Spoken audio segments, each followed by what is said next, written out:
Where does the desexualization of dark-skinned black women actually come from? One example may be in the Mammy caricature, one of the longest-lasting racist caricatures of black women in the United States.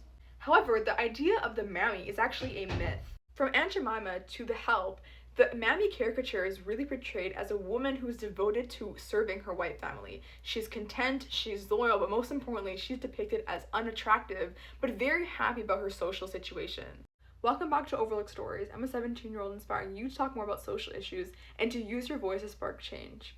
Today, let's debunk the Mammy trope, a clear example of misogynoir, and expose how it's shown up in history, marketing, and even Hollywood, and how it's really distorted the realities of black women and really ignored their resistance. During slavery and later during Jim Crow, white America needed a way to justify brutality, and so they created a story. So the Mammy caricature was used as proof that enslaved black women were devoted and were loyal to their enslavers. However, historians like Cheryl Thurber really show this idea wasn't actually based in any truth. In fact, most enslaved domestic workers were lighter skinned, were young, were underpaid, overworked, and underfed, which meant that they weren't as dark as what was portrayed in the images over here, and they also weren't as overweight as what was perpetuated by the media. So where did the idea of the desexualized Mammy caricature actually come from? This is where misogynoir comes in. Enslaved black women were routinely exposed to sexual violence, which meant that white supremacy had to find a solution to really hide this history. So what happened? They basically depicted the Mammy as dark, as asexual, as overweight, as older, as dark-skinned, so that society could never believe that a white man could find a black woman at the time attractive. And so by doing this, it created a lie, and that lie led to the idea of black women never be desired and led to the birth of the Mammy caricature. And it conveniently erased the reality of abuse. A different impact of the Mammy was the way in which it implied that black women's jobs was inherently supposed to be in domestic work, which became a rationalization for economic discrimination and segregation of black people during Jim Crow. But like other stereotypes like the Jezebel and the Sapphire, what really pushes stereotypes out is through film, marketing, and literature. One of the books that really reinforced the stereotype was Uncle Tom's Cabin by Harriet Beecher Stowe, in which one of the main characters, Aunt Chloe, is depicted as a stereotypical Mammy. So she is self-sacrificing, she is asexual, she will do anything to preserve the lives of her white family that she serves, and she's apparently very content in her servitude. But this idea really became the blueprint of the Mammy, in which it really emphasized the idea that black women were inherently of lower status and were inferior to the white people that they worked for. Fast forward to 1915, when Birth of a Nation was released, the Mammy caricature was really reinforced in this film, where one of the main characters, again, was seen to be devoted to her white family, protecting them from Union soldiers, and really demonstrating the idea of a faithful Mammy, which again harms black communities by showing their inherent inferiority to their white counterparts. Later movies like The Help really did reinforce the stereotype of black women not having their own agency to speak about issues, and in many ways did cleanse the experiences of black women in domestic roles at the time, because it centered more on their role as domestic workers rather than their personal life, which made it seem as though the situation of their jobs wasn't as serious and wasn't as brutal as it really was in reality.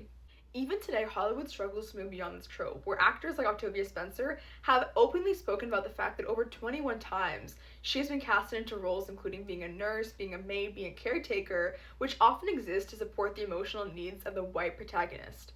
Because the entertainment industry is built on caricatures and harmful stereotypes about communities of color, as a result, hiring and actors and storylines can often be very biased, can be very flawed, and can be very stereotypical. That is why it's so important today we advocate for diverse representation of people in acting in the film industry to ensure that actresses and stories and characters really reflect real lived experiences. Let's now talk about how the Mammy trope was commercialized into one of the most prominent and most popular examples, Aunt Jemima. In 1989, Charles J. Underwood created their self-rising flower named Aunt Jemima's Recipe. Now that name was actually named after a popular vaudeville song that was sang by minstrel actors in a minstrel show that included a Mammy character named Aunt Jemima. Now it's really interesting because we can see already why the name is so controversial and why it has been removed, because it's already rooted in a very racist and hurtful history.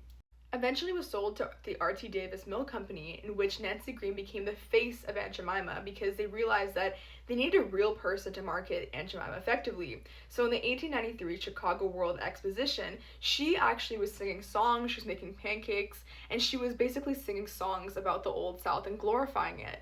Then, through this promotion, you can really see how Aunt Jemima was a Mammy caricature in itself because she was glorifying the experiences of the enslaved women back then, which just shows how, again, Aunt Jemima, even the name, just kind of cleanses and sanitizes the truth of what happened to black women during Jim Crow and slavery. Today, Aunt Jemima packaging has obviously been modernized and has been changed due to its controversy into a more attractive maid who represents the brand.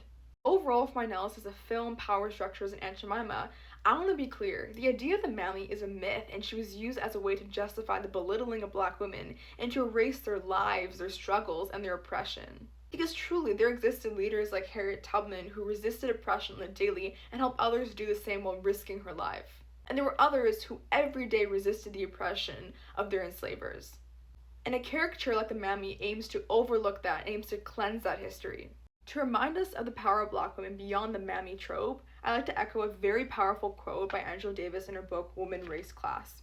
It was those women who passed on to their nominally free female descendants a legacy of hard work, perseverance, and self-reliance, a legacy of tenacity, resistance, and insistence on sexual equality. In short, a legacy spelling out standards for a new womanhood.